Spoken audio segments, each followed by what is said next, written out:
a youth center, a laborer, a supporter, a lesson imaginer, carpenter, a mutual aider, just on, and have studied ecology and experiential learning at master's and undergraduate levels, but never completed any middle or high school education.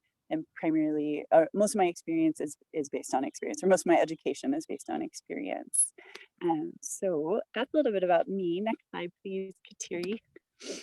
And in the chat, if y'all would be so kind as to put in anything you want to share about yourself. I always feel like we sort of ask folks to share a very specific thing, but I just want to invite the anything to share, especially in the context of, you know, sort of who I said I was and who you might say you are, and your name, pronouns, and your place, and especially sort of like what you're wanting or needing in this session.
See, we've got Leah Greaser.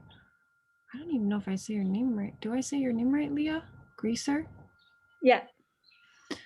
They, them, she, her, Tohono O'odham, and Yoeme, lands of Tucson, Arizona. Just here to listen and excited to learn. I'm glad you're here, Leah. We've got Randy Costales, APS, looking forward to the session. Yvette Bell, APS OST coordinator, here to learn.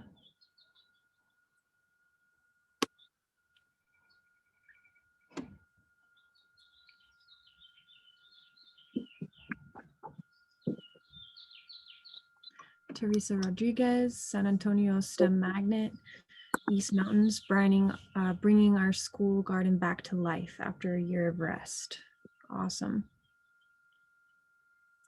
Well, I'm definitely interested in learning, Liana, how to adapt, you know, our gardens not only to season but also to the school year.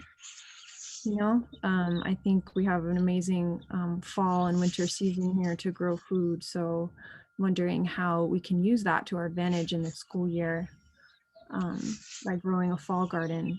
And then ideas you have for like growing during the summer too in schools. Awesome. Very cool. Well, thank you so much. I know we got 7 responses, and if folks want to keep responding as we move forward, that sounds groovy. And just wanted to double check, y'all can still hear me okay? Yes. Great, thank you. Next slide, please.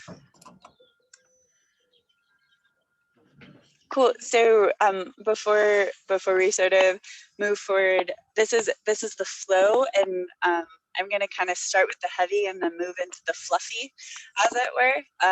And before we did that, I just wanted to offer us a moment to sort of breathe together, if that's okay, and find our center or the ground or our bodies or whatever is appropriate to just make sure that we are sort of in the body and the brain and the heart moving forward. I like to use this activity, so hopefully y'all can see my hand. I'm sort of switching between screens, but holding my hand up, you can hold your hand up to whichever one you like, and I typically start sort of below the base of the thumb, and on my inhale, at whatever the pace it is for me, I will rise my finger to the top of whatever finger it is, and then on my exhale I will descend into the betweens of my fingers, and we'll just do that a few times on behalf of ourselves and our care. So inhale,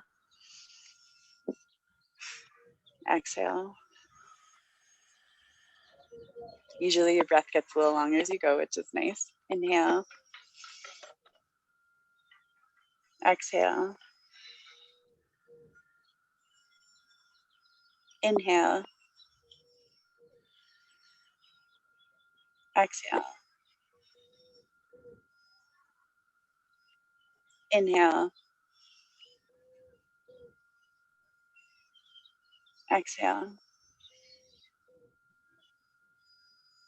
inhale, exhale. It's a nice long one off the edge of a pinky. Thanks for participating if you did or did not, but thanks for just participating by being here. Next slide, please. After this one? Let me, that one right there, before that, sorry, Katri. Oops.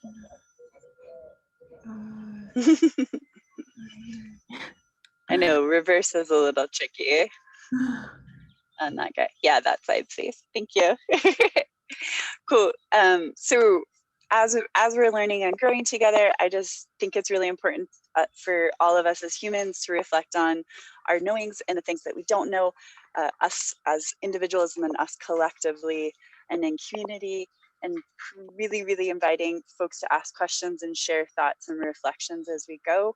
I really appreciate this chart. I do a lot of anti-oppression programming, and I like to bring this into the room just for us to sort of think about how we compartmentalize our information, and that most of us know that we know certain things, and a lot of us know that we don't know certain things. And then it starts to get murky where it's like, I know that I don't know that I don't know things. And those are those learning edges. And I'd like to just celebrate those today with like care and knowledge and sharing. That is all. Next slide, please.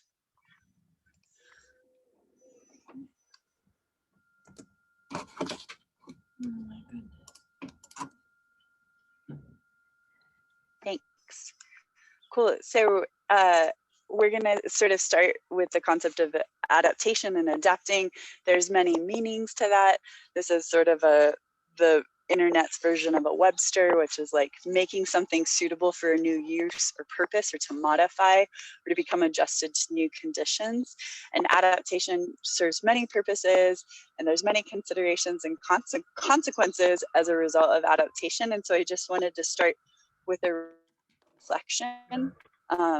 Kateri, I will drop the link for the video into the chat so you don't have to back out of there. And if we can all just watch this video and have a little reflection together, that would be awesome.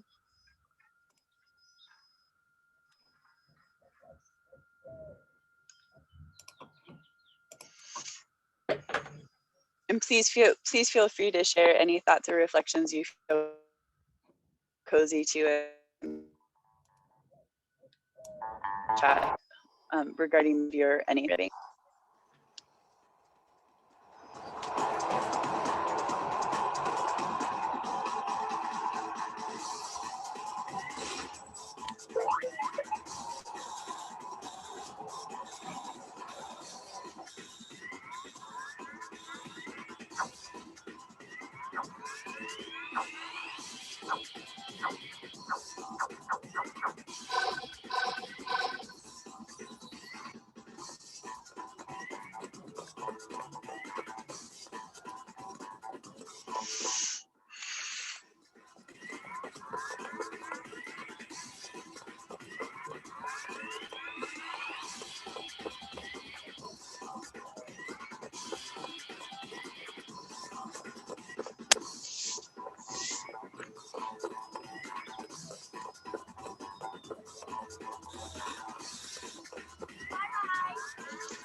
Thanks, Kateri.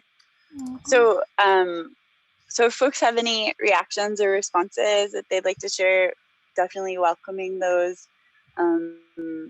And just wanting to sort of, because we're going to be talking about adaptation to community, I think it's really important for us to understand equity and the lack of equity, and justice and injustices that exist, and that things like school gardens can be a really radical way to work toward greater justice and greater equity.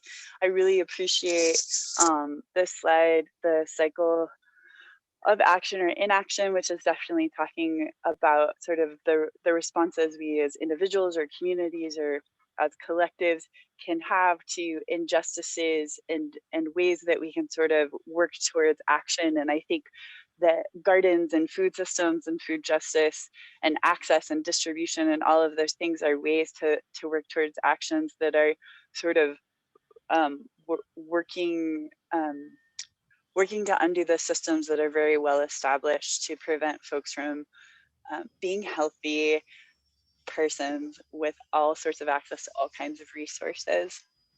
So that's a really fun chart on the left.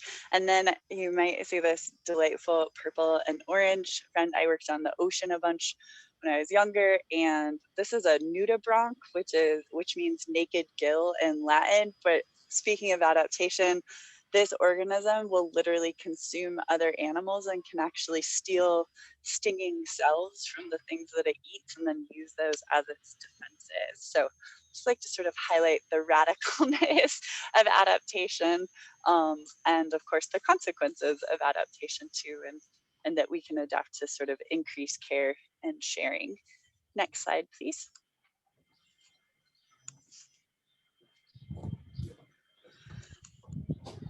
Cool. So in this slide, we, sort of the objective, which I think all of us in this space probably recognize this, we want to learn and grow with as much of the community as is possible, and in as many ways as possible. So there's some considerations sort of highlighted as far as things that might be sort of preventing access or increasing access for those relationships to be built, and or for those communities to be assessed or included. And so just again, sort of working towards something being more equitable is understanding that there might require some adaptation in order to further connect to community.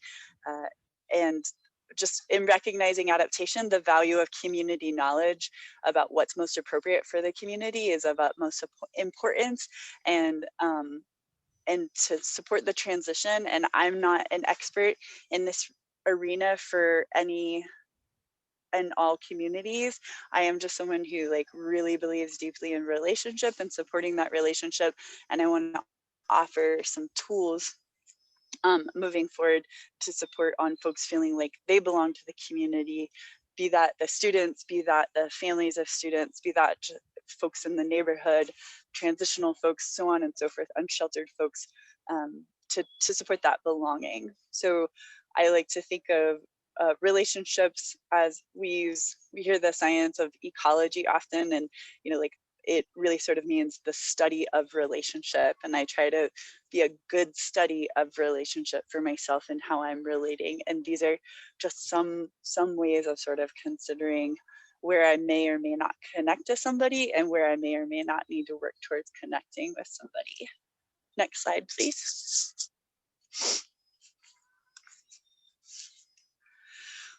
So on this slide, these are some resources I wanted to share with folks, and they are, I believe I can drop, oh, I can't drop the link that way, but I'm gonna drop the link to the folder in here. And basically, this is just some different formulas that various communities have come up with. That link that I just dropped in there should support y'all in accessing all of them. So one of them is a food sovereignty assessment tool from First Nations Development Institute. They received a lot of funding so that they could work towards community assessment. And when we're talking assessment, it can be so little picture, and it can be so big picture, just depending, which is why I wanted to offer multiple tools and resources. And if you have any tools or resources for supporting an assessment, community assessment process, if you can drop those in the chat box or share them aloud, that would be lovely. Assessing schools for sustainability from Rico, I did really similar food justice work with them over a decade ago, and they were very much committed to making sure that they were showing up for community in the way that community wanted them to show up. Food for the Soul, a food justice and community building curriculum, and that's from Seeds of Solidarity Education Center, and they are an educational program that has a community assessment there, so you get some curriculum plus that. La Via Campesina agroecology toolkit, very similar to the Food for the Soul, sort of a curriculum as well as community assessment. And then we have some stuff that's been produced sort of more in an academic setting, which is the Rethinking School Lunch Guide, and that's from the Center of Eco-Literacy. So that's a lot of sort of trying to connect like schools and academics to this concept of food access, food systems. Any questions, comments, or concerns about those resources? Those are awesome. I can't wait to check them out. Great.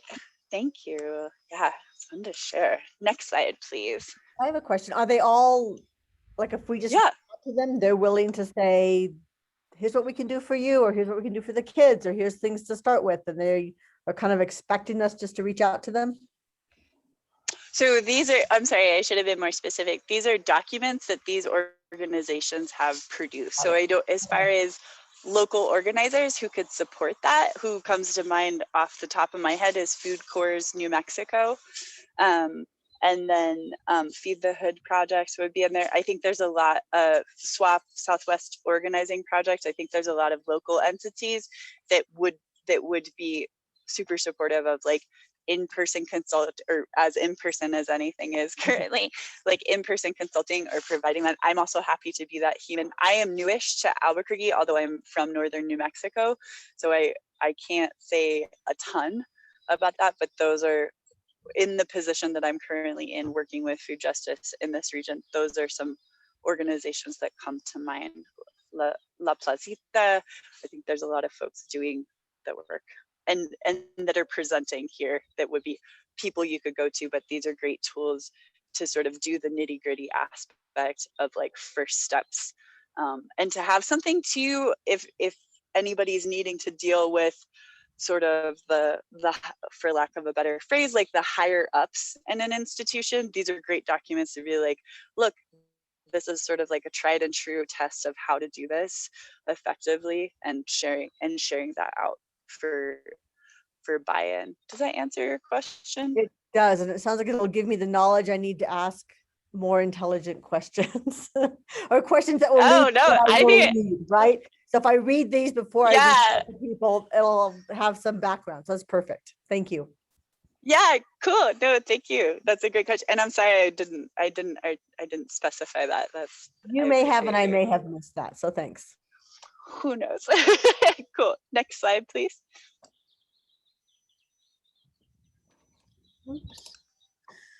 So now we're going to move on to this sort of what I would refer to as the fluffy stuff, but of course, like community adaptation, know our communities, befriend them, love them, support them loving you. And then we have our sites. So this is like very much the nitty gritty, but like so many things, the more that we sort of build those spaces or build relationship with our sites, the more opportunities come to exist, and so on and so forth. And succession works in all dimensions, I should say. So all of these categories, they're deeply connected. They also will support any assessment that you might be doing with a community, because sort of knowing what your site or what your site's possibilities are prior will thereby also understand how you can serve your community's needs. And this is a great, just like bringing in local experts, whatever that may mean for you. And please feel free to record on behalf of your site. This could be an opportunity to sort of like to do a little brainstorming as we go. And if you want to share also in the chat, like your site specific stuff, I totally encourage that. I am a child of environmental education, and by that I mean I've been working in it for 18 years. So this is one of the, is that an acronym? Is the SAWS. So we, with our sites, we talk about space, air, water, soil, and sun, which is the same as if we're talking about habitat or environment or ecosystem. And I like to use that also when I'm assessing a site. Next slide, please.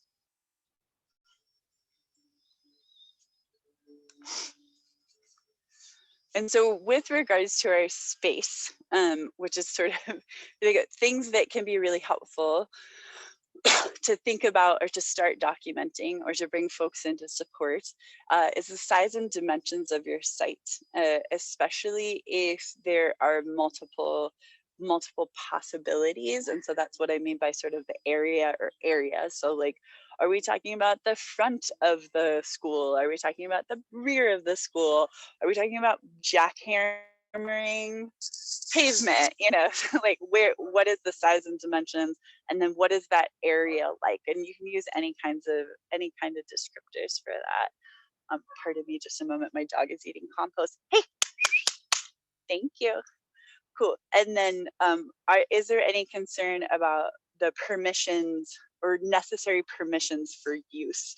I do feel like gardens or food growing spaces is becoming more and more okay, but there's oftentimes, it's in my experience, it's oftentimes better, like if you have a facilities person or manager, or custodial staff or maintenance staff or any of those folks, to just like really even start a conversation. And whether it's like permission on paper or whether it's permission like, oh, I'm in relationship with folks who have a relationship with this place already, that can be very permissive and very supportive moving forward. Is there any kind of mapping, or can you do any kind of mapping? There's all kinds of cool systems. There's ArcGIS, Google Maps are even usable. Historical maps of the region can be awesome. That's why I put it in for the historical uses, and also will give you a lot more information about the stuff as we move forward regarding air, water, soil, and sun. Have there been previous participants? I think this is something that takes place a lot because a lot of these food system spaces can be sort of poorly funded. So they like make it for a year or half a year or for 3 years, and then it disappears. And just knowing if there were previous participants and what their relationship or knowledge of that land or space is can be really good.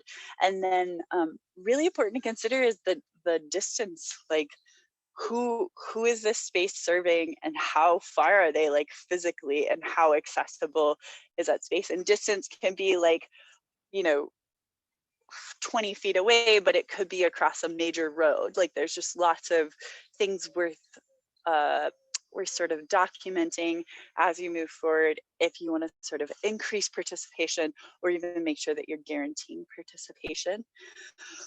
One thing I sort of recognize is often kind of thought of as an afterthought, and I actually want to put something else in here. Storage spaces are a big deal.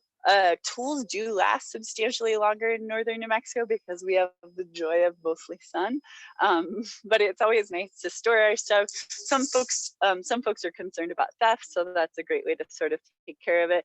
Also, it just will save a lot, or it generates a lot of tradition if you have a storage space of tools or what have you is being sort of unloaded and whatever. Speaking of just sort of enhancing skills and trades among whomever is sort of participating in these spaces, storage is a good one. And then maintenance. Is there already maintenance taking care of the site? As we add infrastructure, or as there's already pre-existing infrastructure, it's really important to know who is going to take care of that space. Certain infrastructure is not a big deal. Like if I am laying down mulch, I don't have to worry about that as a thing that necessarily needs maintained. But if I'm planting 16 fruit trees and there's an irrigation system going in, like who is going to maintain those systems? And this is a piece that I would love if anybody has some good first person testimonials. This is where I struggle the most in all of this. I think I've worked with like 12 schools, and this is where there's always a disparity for me. Is sort of like who can make sure between the landscaping company and the contract and maintenance, like how can we make sure that this space is maintained not only by keeping the systems alive, but also by not being sort of harmed by maintenance doing whatever it is that they need to do. The topography of the space is very vital. And by this, I mean, I have a really fun activity for this. If anybody ever wants to email me, I'll happily share it with you. But the topography of the land, so is it level? Do you have high points and low points? Is it sort of like looser over here and compactor over here? And we'll get more to that as we go. But the topography of your landscape is really fabulous. If you're a super sciencey person and have like a level reader, this can be a really fun thing to do or to grab. But essentially like taking a survey can be super valuable. And then what infrastructure is already there? Are there garden beds? Are there greenhouses? Are there buildings? Are there trees and shrubs? One consideration I don't have on here is a harvest station. I think we do a lot of work to try to grow food, and then we don't necessarily have a great way to process that food to be utilized. So that's something I'm always hoping to see more of, is like an outdoor sink setup or somewhere inside the building that is, you know, allowable to be used by youth and other farm folks. Any questions, comments, or concerns about space? Okay, cool. Next slide, please. So next consideration, or next sort of like place to brainstorm, brain dream, is air and water. And so compaction plays a really intense role in growing anything. Not to say that you can't address it, but just, you know, compaction basically is letting me know whether or not a plant can establish itself and receive the things that it needs to survive. So as a plant, it needs soil, air, water, and sunlight. Air and water become very difficult if the soil is exceptionally compacted, and that's fine. Good to take note of. So it's that thing where we're sort of like putting our resources where they can thrive rather than in places where they can't thrive. So understanding the state of compaction of your soil. Is it aerated soil? Can it be aerated? That's sort of what I mean by aeration. Is it protected by the wind, especially if it's bare? In any ways, we lose a lot of soil to wind, and especially to our winds here in the west wind here in New Mexico. So what kind of protection is there, if any? And this can be trees, this can be fences, this can be one of the spaces I work with, like the garden is literally enclosed by a building, so it's actually really protected from the wind. It's a whole new thing. And then is your sort of, when we're talking air and water, is your growing space, if that's specifically what we're talking about, is it happening indoors? Is it happening outdoors? Is it in enclosed space? Is it a very open space? That school I was sharing with you that's deeply enclosed, there is a lot of consideration for me there, because I can have the opportunity to sort of like capture water. They become opportunities, I guess is what I want to say. And then when we have open spaces, there's different opportunities there as well. And then thinking about water, what is your water source? This plays a really big role in addition to sort of like soil structure, which we'll get to. If we have soil that is indeed aerated, now we're applying water to it. A lot of our water, especially in sort of like the middle Rio Grande, is very mineral rich, which is awesome. Even the city water is very mineral rich. So even though it's being processed, so is your water coming from the city? Is it coming from a well? Is there surface water? Like, do you have the pleasure of an acequia in your region? Precipitation, so like maybe you're in a little microclimate, maybe you're up by the mountains, maybe you're right by the bosque, maybe you're out on the mesa. So what is sort of your precipitation? There are microclimates everywhere. I live in the South Valley. A farmer I work with who's like 6 miles away, it is always 3 degrees colder there, which plays a huge role. So just that sort of stuff can be helpful. And or are you using catchment? One thing I do want to share about water real quick is I think any of these categories, there's these pieces that can make it really difficult to grow. If you are using, which most of us are, city water, and you're not having a lot of luck with germination, it might be worth it to have your water checked and see if you can work out an easy filtration system, because sometimes the water can be really intense. And I know that there's laws about catchment, but aside from that, if you can give plants rainwater or snow melt or anything other than underground water resources, they love that. Is there infrastructure to support that? This is a big one. So I'm going to be doing demystifying drip irrigation later, and I was just reflecting on like the 12 steps I've already gone through within one season with one school just to have water, and I'm still not there to have supportive infrastructure for the garden to keep going. So is there infrastructure to support your watering? Do you need to get it checked out? That is a complicated question. I'm just going to say this sort of hands down. If you can get a frost-free in your garden area and it can have a lock on it so schools can be happy, that is the most ideal circumstance. Having to deal or to tie into like pre-existing irrigation systems or even walled nozzles that have intensive locking mechanisms, a lot of those things can really just be prohibitive to the infrastructure needed to grow food. So that's one version. So that's if we're unable to use ditch water or catchment or something to that effect. So that becomes more complicated. Those steps can look really different. This is one of those things where like, I'm happy to have a conversation with you. I have a bunch of colleagues who'd be happy to have a conversation with you, because these systems can become complicated. And I think a lot of folks will go to their maintenance staff or somebody like that, and they don't necessarily know the best answer, good intentions aside, which I praise them every day. I wouldn't have water right now if the maintenance man didn't come over recently to the school and tap into a water heater line so I could have water through the summer. So yay. And then what kind of infrastructure are we using to water? Are we using a drip system? Are we hoses, or are we top watering is essentially what that means. What do we want at the end of those hoses? Like, do we want a spray nozzle? Do we want a sprinkler system? I try to sort of stray away from top watering, but it is one of the more common things. It's really nice as a supplemental thing. Do you have barrels and or a cistern? Which if that isn't a word that's familiar to folks, that's basically a giant barrel. And then, yeah, do you have ditch access? What sort of, like, does the ditch need clean? Did you not even know you have a ditch and now you're finding out there's a ditch where there's a bunch of trees growing? Those sorts of things. And then of course the state of those systems.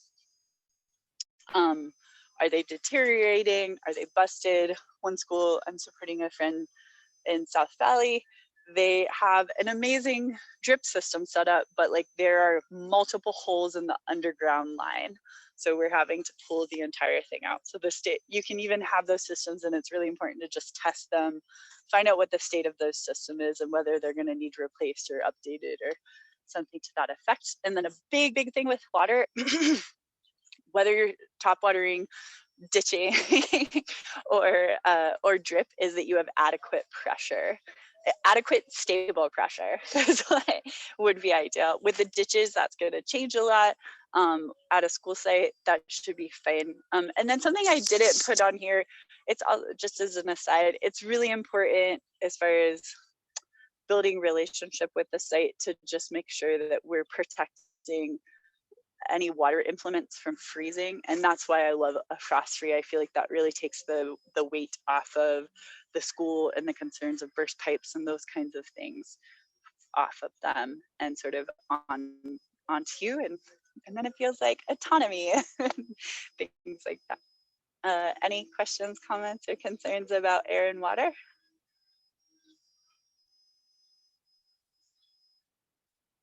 Cool. This is a lot, so please tell me if we need some slowdown. Soil and sun. So this is, I think all of these can be like areas of expertise.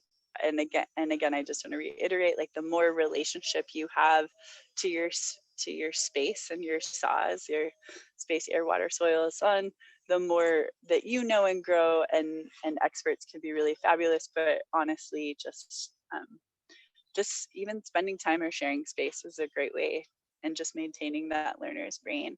So knowing sort of the historical use of the soil, is it or was it a play area? Is it or was it a trash site? Is it or was it a septic? Was it a parking lot, or like even a dirt lot? Something to that effect. That's going to really help you to understand your soil. And from understanding your soil, that air and water aspect will inherently play into that.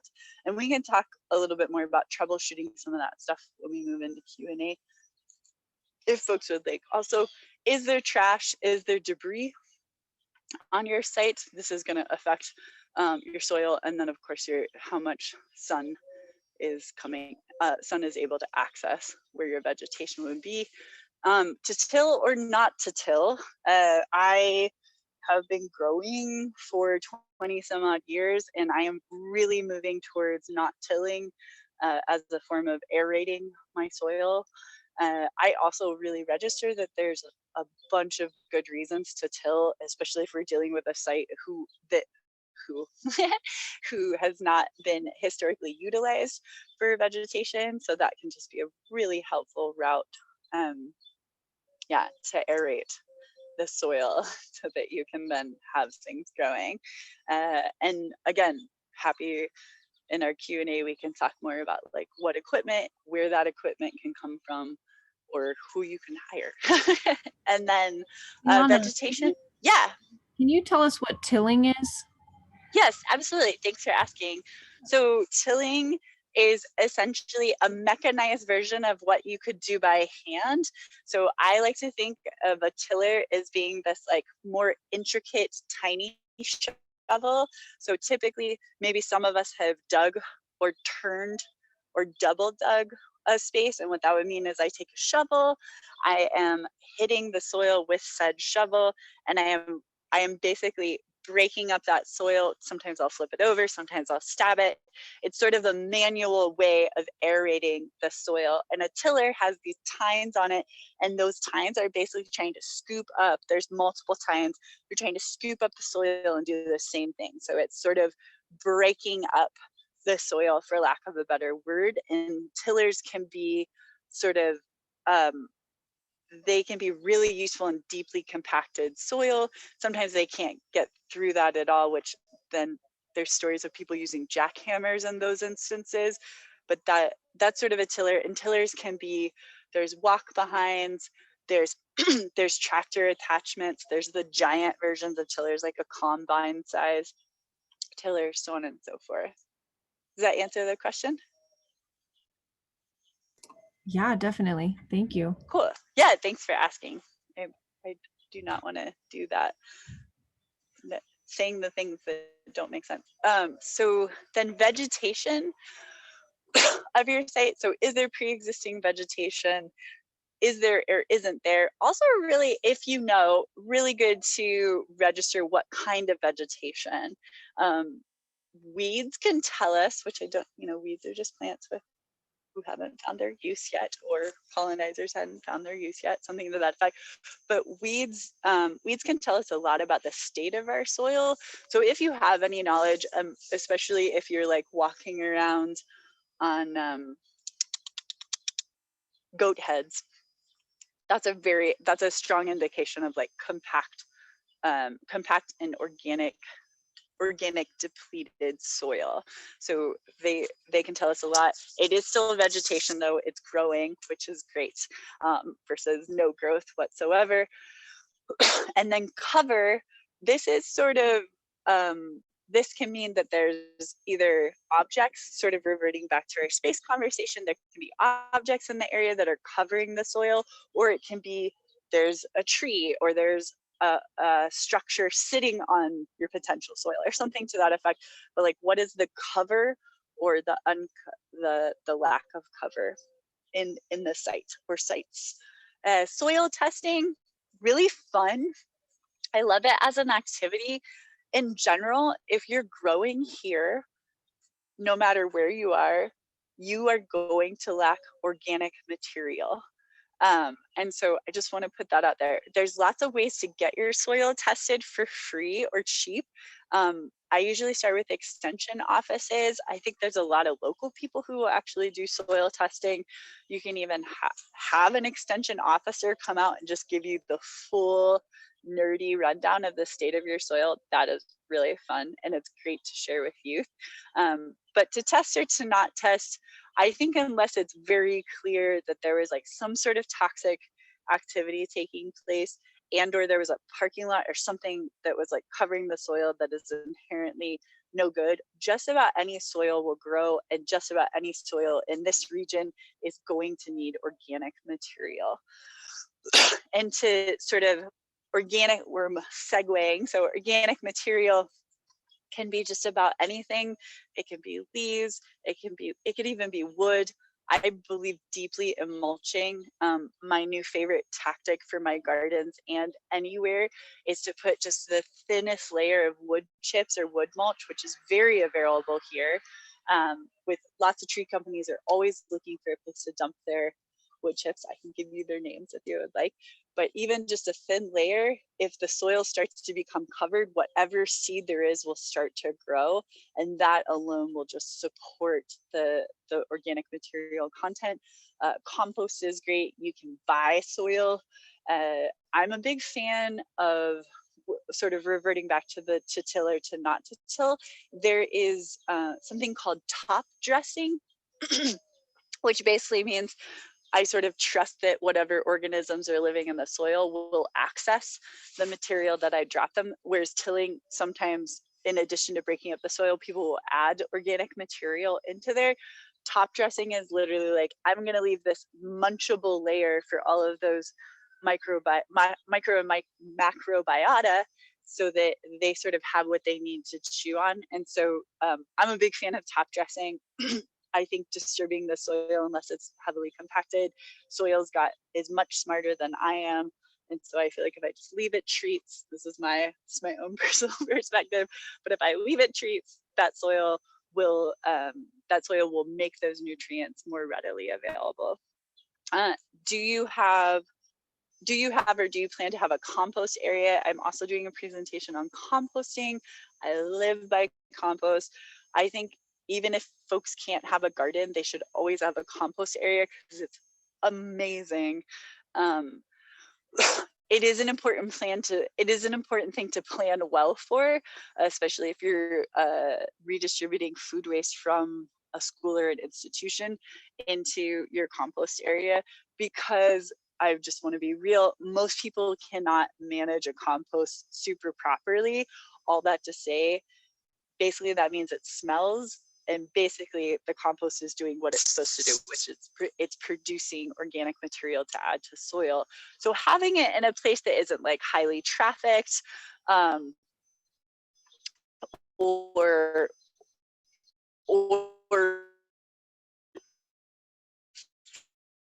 figuring out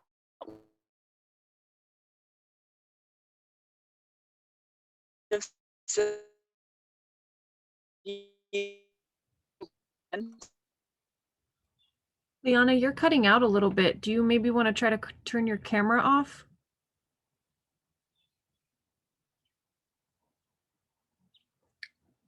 Liana, can you hear me? Because that's primarily when you're growing. Unfortunately, we're sort of on the shoulders of the winter. So really figuring out how to grow in the winter, and that is, you're going to want as much light as possible. And I'll share a little bit more about that in our season aspect. And then what shade is there? The shade will also change. So of course, shade and sun are deeply tied to each other, but what shade is there? And for me, this is not just about the site, it's also about how folks inhabit said site. So if there isn't shade in a hot region like this one has the potential to be, you're gonna have hot and unhappy participants. And so that is a resource unto itself. A little PMA, positive mental attitude, goes a long way in any space. And then is there trees? Do you want trees?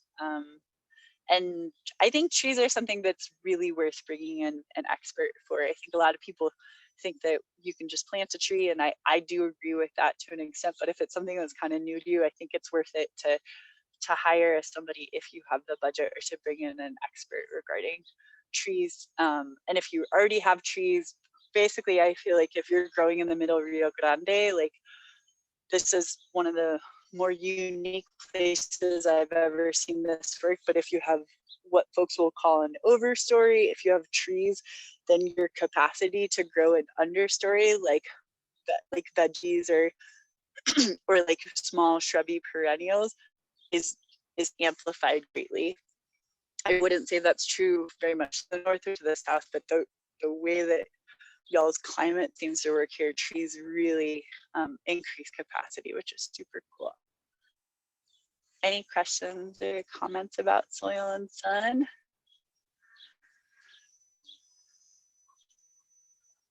Cool. Next slide, please.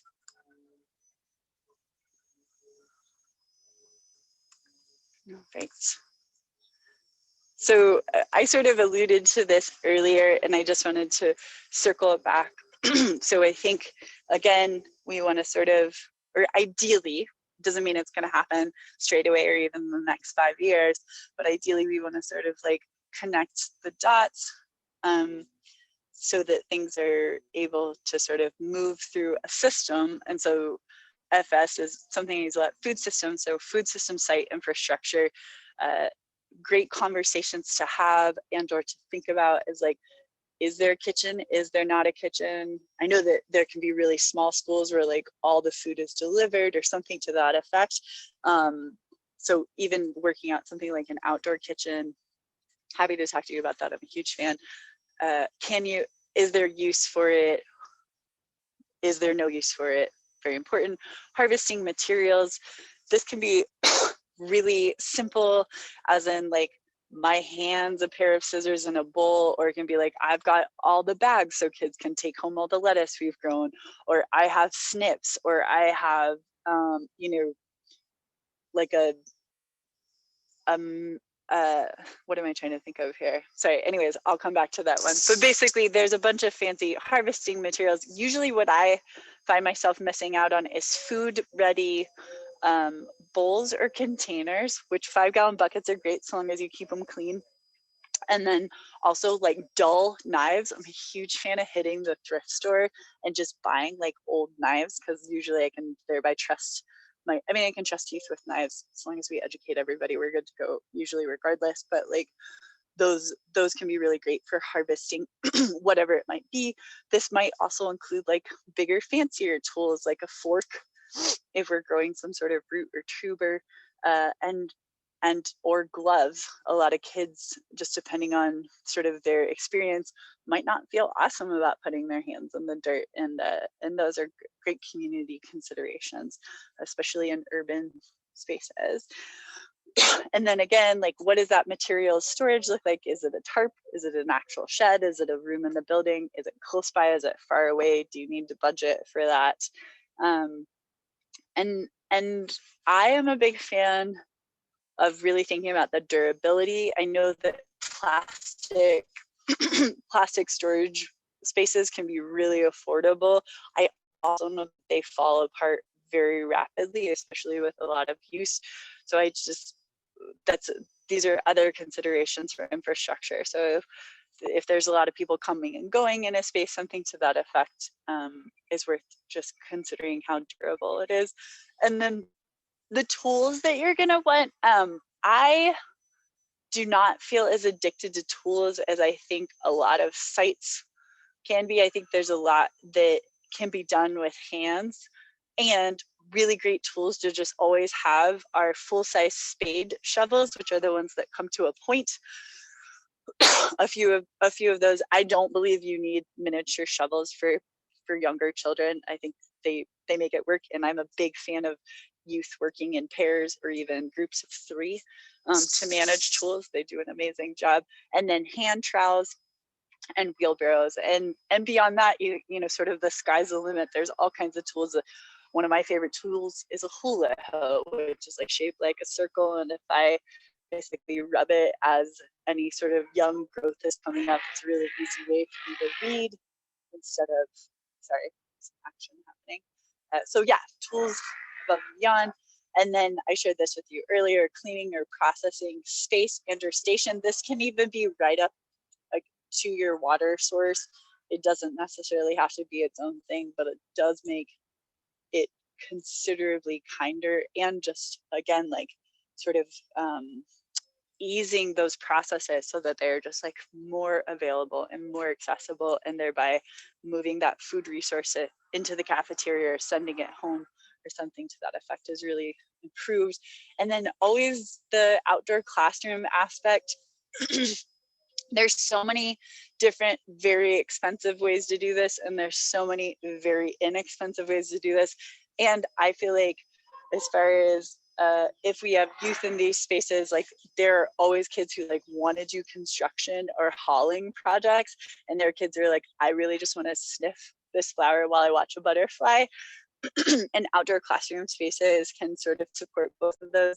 I'm a big fan of getting, again, like using those resources available, those big tree rounds from tree companies, and then kids, and usually, especially if you get some cottonwood or it's like very dry, the kids can usually carry them on their own. They'll just rot in nothing eventually. They're movable. And then also supporting youth in making those spaces. I think there's a big emphasis on like outdoor, like chalkboards or spaces to write. And I just encourage folks to sort of, the sky's the limit, whether that's like a journal or whether it's really not about sort of looking up at something and it's more about like group reflection or something to that effect. And then just infrastructure also very much representing, are we closing the loop with the powers that be? So is the food to school being supported? I work with 2 schools currently that basically were like, yeah, we'll totally have whatever you grow. And I grew specifically to feed the youth in that school. And then there was a transition in leadership, and now they're saying no, which is a huge bummer. But those, like maintaining those relationships and supporting those relationships, all of that. And then it becomes the story that people can't untell, where we grew food in the garden and we fed these youth and we produce this compost with them that's then making the soil that the kids take home to produce their own gardens, and so on and so forth. Any questions about infrastructure?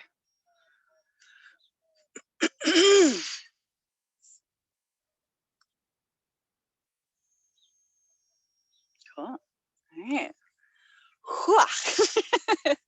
So much talking. Thank you all for listening. So last consideration, which this is a big one, and I think the way that timing is, I'll drop my season extension presentation into the box, and y'all are welcome to take a look. It's pretty like easy and nitty gritty, but please just know that I'm happy to talk season extension until my face turns blue. But basically, season extension is just a fancy way of saying we want to take those growing seasons, which in reality, every season is a growing season. There are always plants and places that can grow through all of the seasons. We just, as humans, because of our society and all of the influences of our food ways, we sort of prefer certain seasons for our food. So in this instance, that usually means we're extending the summer/fall, and or making the spring start sooner as we extend into the summer and so forth. And here in Albuquerque, I just want to say it's really reasonable to grow year round here. It just takes a little adaptation, to support that. And mostly what that ends up meaning is sort of like pulling warm weather crops to place in cold weather crops. First, forgive the helicopter. But yeah, so just a couple definitions. Weather reflects short-term conditions of the atmosphere. please let me know if y'all can't hear me.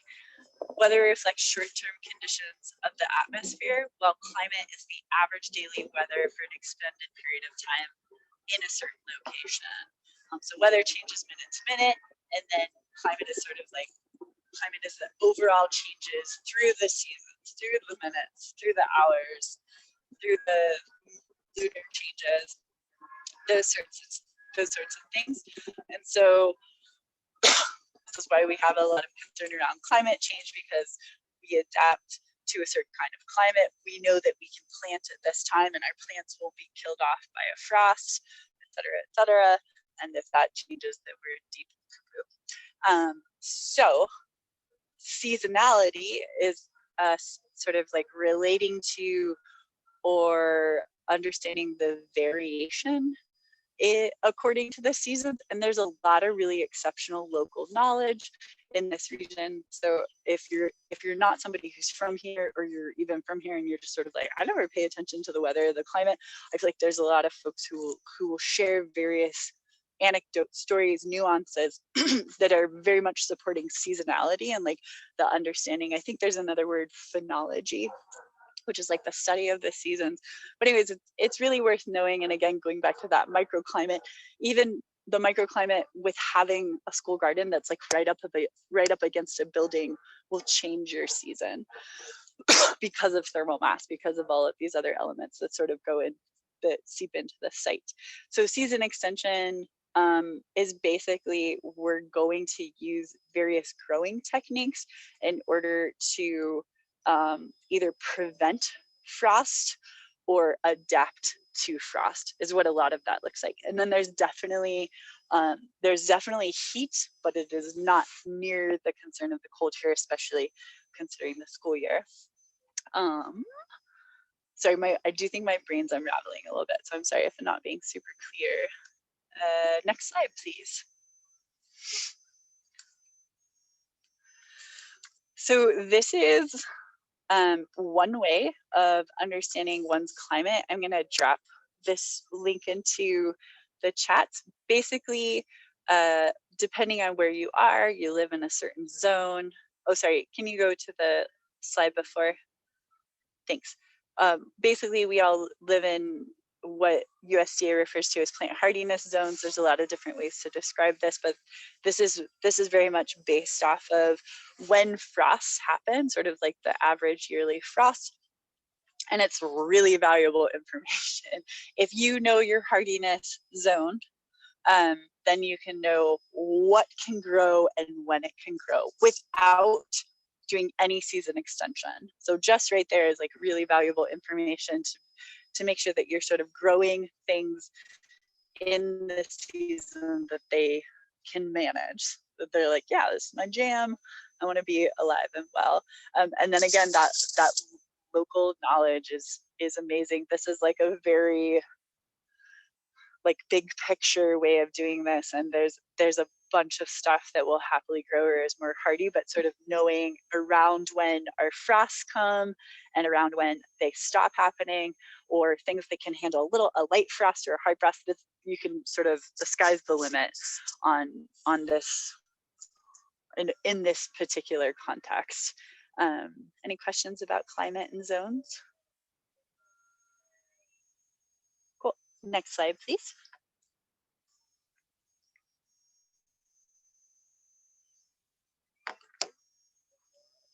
Cool. So without diving too deep, I just wanted to, there's so many methods for season extension, and so many of them are phenomenal for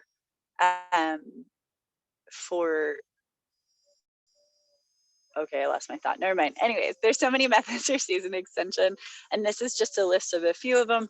So seasonally adapted crops, that's, y'all have probably heard reference. Again, this is from my knowledge. There's lots of various ways to share this information, to say this information, but seasonally adapted crops, these are typically referred to as hardy, and there is both cold hardy and warm hardy. We don't hear warm hardy as much, but cold hardy are those ones that can handle freezes or continuous freezing or hard freezes. Tunnels which can be made of all kinds of materials. Usually they're higher than us, but there can also be shorter tunnels. Row cover is a type of fabric that basically allows the sunlight through, but then also acts as a thermoregulator. And then cold frames.